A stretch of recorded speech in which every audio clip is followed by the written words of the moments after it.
xibaar yu wér te wóor ca tàng ba abonnez-vous pour ngeen di mën di jot suñuy vidéo. daleen ak jàmm seen chaîne bi di Buzz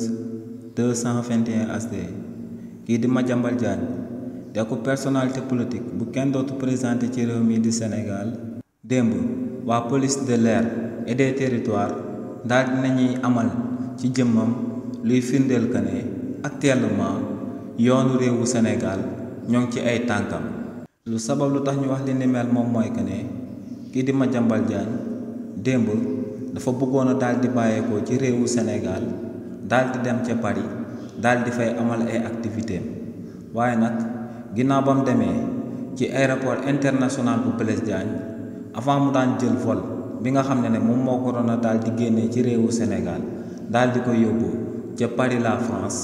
la ko waa police de l'air et des territoires daal di koy xamal que ne amul sañ-sañu génn actuellement ci réewu Sénégal ndax dañoo daal di ibbi akub information judiciaire maanaam dañoo daal di ibbi ay enquête daal di koy jëmale ci jëmmam jëmale ko ci benn rétrocommission bu mu jotoon te mu daal di toll ci 21 milliards de francs CFA te marché boobee nga xam ne kii di Madiambal Diagne moom moo ko yombaloon daal di koy jëmale ci diggante ministère de la justice bu fi nekkoon ci régime président Macky Sall ak entreprise biñ dippee Ellipse Project International que ne marché boobee kii di Madiambal Diagne doxoon daal di koy yombal que ne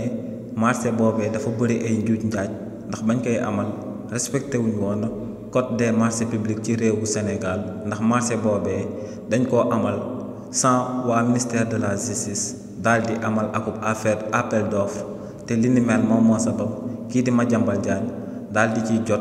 ay rétrocommission yu daal di toll ci 21 milliards de francs CFA. donc li ni mel moom moo sabab kookee di Madiambal Diagne démb ginnaaw ba mu buggee génn ci réewu Sénégal ñu daal di koy tere mu génn ci réewu Sénégal ndax dañoo ibbi ay enquête jëmale ko ci jëmmam waaye tamit kookee di Madiambal Diagne ginnaaw ba li ni mel amee ba noppi nangul woon a daal di amal benn commentaire jëmale ko si luñ ko daal di tere mu daal di génn ci réewu Sénégal.